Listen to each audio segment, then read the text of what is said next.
Bonjour. Vous avez entendu?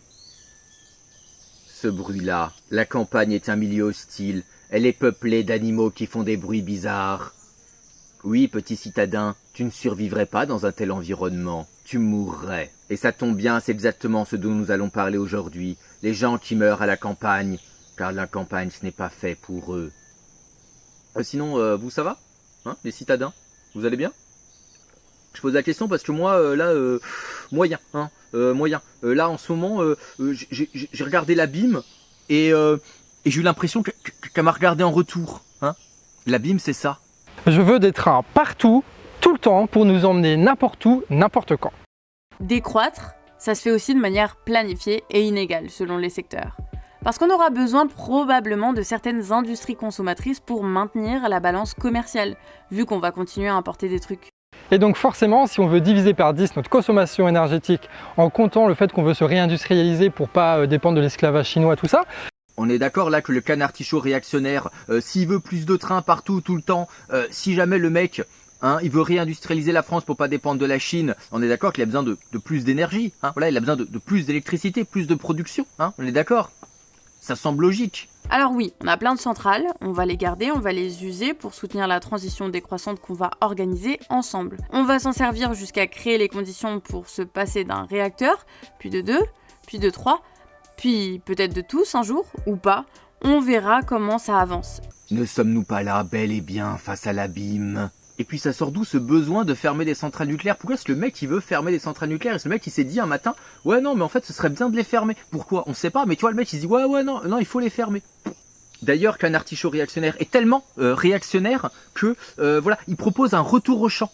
Ouais, bon, on aura sans doute pendant un temps besoin de gros tracteurs performants, jusqu'au moment où on trouve une solution et qu'on forme toute une nouvelle génération d'agriculteurs plus nombreux et économes. Bah oui, évidemment, si jamais tu prends toute l'électricité pour faire des trains, pour faire tourner les trains et pour faire tourner les usines, pour pas dépendre de la Chine, hein, et bah, de l'autre côté, bah, va falloir diminuer la consommation, hein. La décroissance, c'est la façon la plus belle d'être souverain. Et vu qu'il y a les copains qui ont déjà survécu à un brutal choc pétrolier, bah on a les techniques à disposition pour gagner du temps. Bah ouais, pourquoi pas, hein, pourquoi pas travailler comme ça à main nue dans les champs, hein, se casser le dos, perdre 10 ans, 20 ans, 30 ans d'espérance de vie. Pourquoi pas? Bah oui, c'est ça un projet de gauche. Mourir. Mais moi, ce que je trouve beau, c'est que le fantasme des bobos hippies d'aller se casser le dos, aller passer la charrue, il rejoint finalement le fantasme des droitards, hein, voilà, qui rêvent de faire des communautés de droitards comme ça, consanguines, dans des hameaux, ou entre frères et... Enfin voilà, bon, ça, le survivalisme, monsieur. Parce qu'en ville, ils sont pas rassurés, hein. Parfois, ils sont tout petits, alors du coup, ils se font embêter. Heureusement qu'ils font du Krav Maga pour se protéger. Bon, et du coup, pour surjouer le discours viriliste, ils veulent se mettre à la campagne et faire semblant qu'ils sont des paysans comme leurs arrière-grands-parents. Bon, et les deux camps ont l'impression comme ça de faire un retour à la nature. Hein, bon, faut quand même dire qu'à la campagne, tout est façonné par l'homme. Hein, il n'y a plus de nature. Il n'y a pas de forêt primaire, mais il y a des champs labourés au tracteur. Vous et moi, on n'a pas la même conception de la nature. Hein. Nous ne sommes pas les mêmes, nous sommes différents. Ça, tu vois, c'est une brindille de forêt primaire. Hein. C'est pas vrai. Mais en réalité, il faut bien se comprendre que la campagne, c'est pas forcément si joyeux que ça. Même dans les fantasmes des droitardés, quand ils disent « Oh là là, la société traditionnelle, qu'est-ce que c'était bien !» hein. Voilà, moi j'ai lu ça pour préparer cette vidéo. Ça s'appelle « Le bal des célibataires hein, ». Voilà, crise de la société paysanne en Béarn. Hein, le Béarn, c'est dans le sud de la France. Voilà, dans les Pyrénées. Le titre dit tout, monsieur. Bon, je vous dirais bien de lire en vous disant que ça raconte des anecdotes de mecs qui crèvent puceaux parce qu'ils n'ont pas pu se marier. Hein, et parce qu'à l'époque, si tu te maries pas, tu baisses pas. Mais en fait, bon, il y a quand même un peu plus que ça dans le bouquin. Et malheureusement, monsieur Bourdieu n'est pas un monsieur très rigolo. Hein, d'accord? Moi, j'aurais fait ça très drôle. Voilà, je me serais moqué.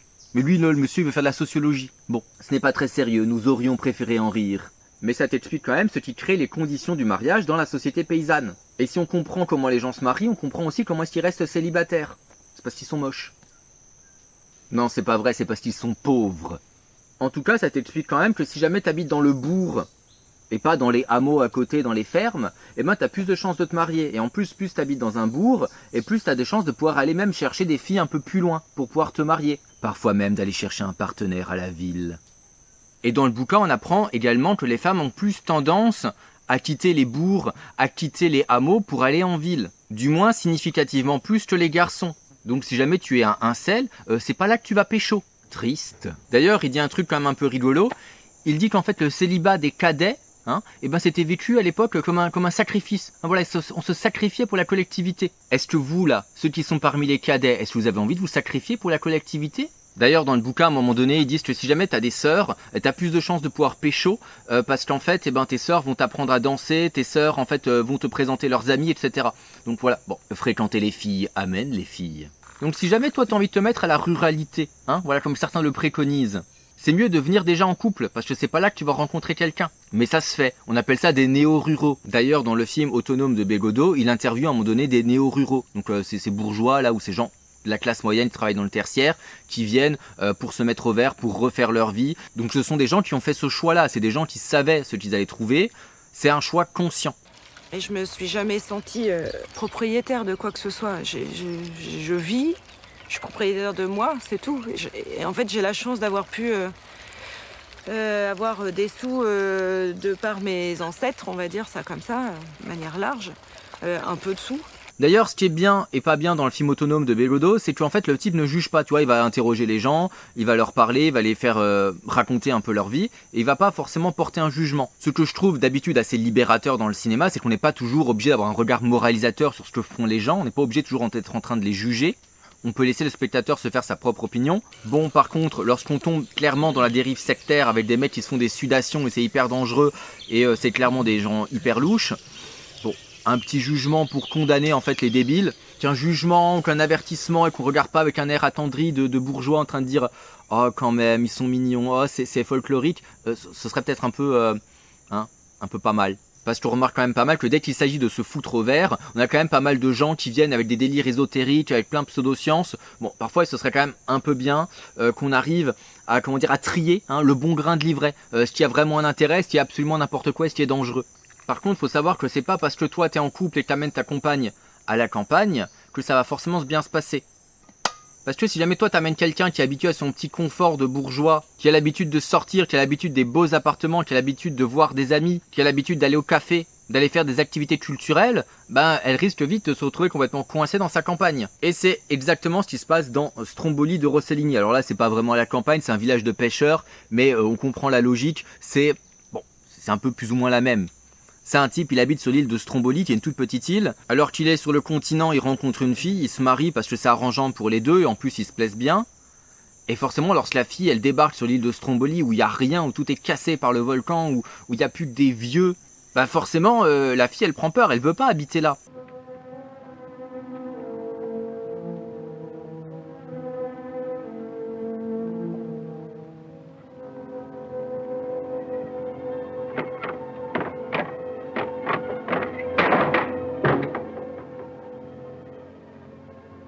Soon everything like before.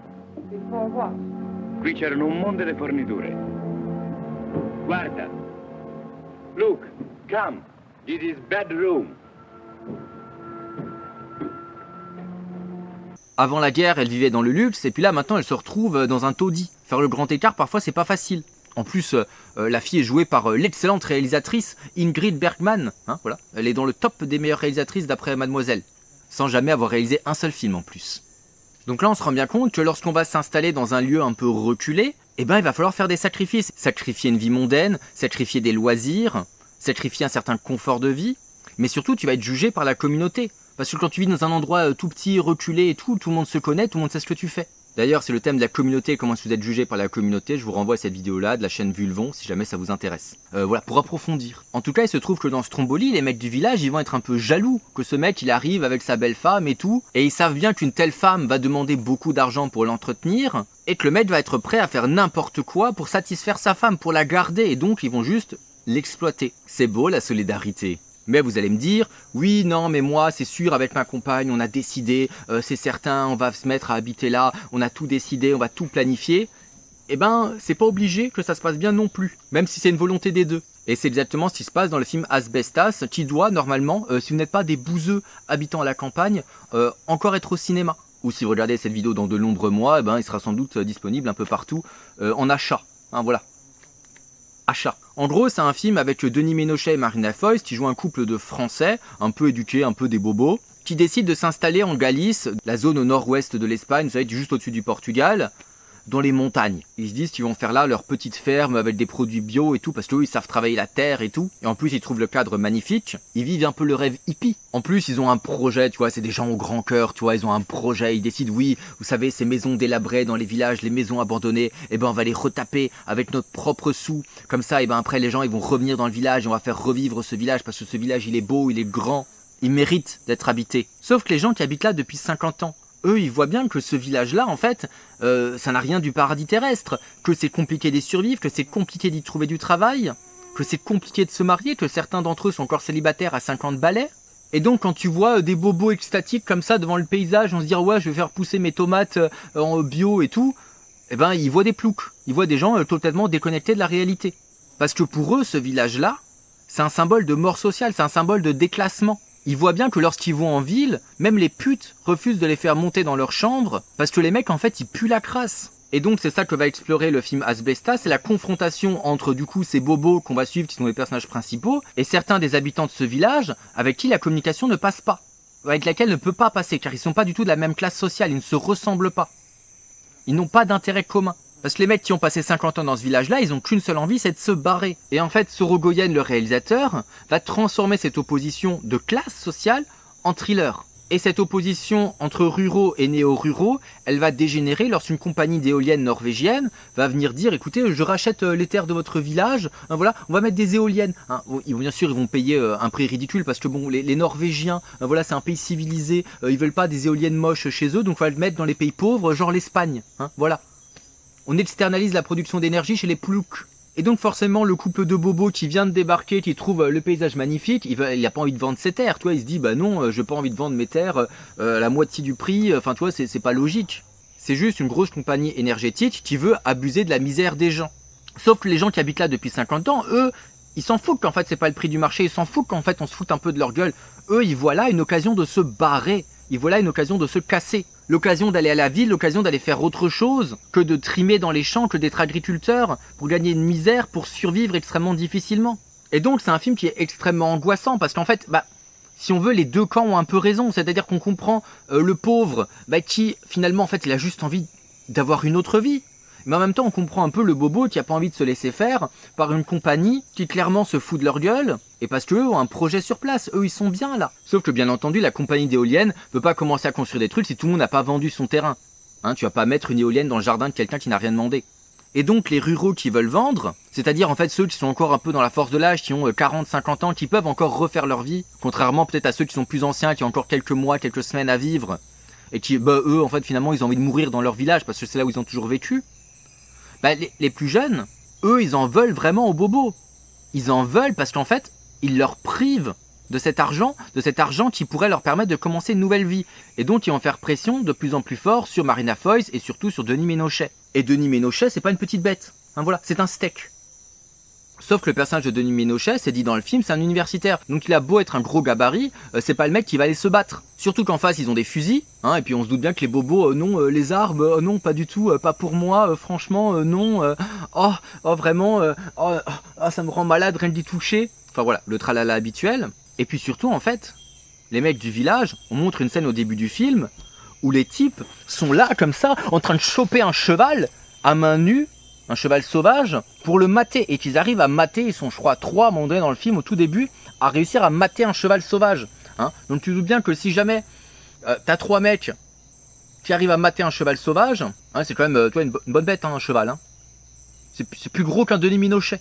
Donc physiquement, le bobo ne fait juste pas le poids. Et vu que le film est un thriller, qu'il est particulièrement angoissant, je trouve que Sorogoyen arrive vraiment à instaurer une ambiance lourde, pesante, à travers de longues séquences, où en fait on voit ces types comme ça en train de regarder Denis Ménochet, en train de le pousser à bout, juste dans l'espoir que le mec craque et se barre, histoire qu'il puisse construire ses putains d'éoliennes. C'est un film qui est finalement assez accessible, parce qu'en fait c'est des sensations qu'on connaît tous au cinéma, qu'on aime bien tous avoir au cinéma, c'est-à-dire le sentiment de tension, le sentiment de peur, l'angoisse un peu. Et j'ai envie de vous citer une trouvaille que je trouve particulièrement angoissante, c'est lorsque t'as les mecs qui emmerdent Denis Ménochet, ils se mettent à siffler son chien. Et son chien, il est tout content et puis il accourt.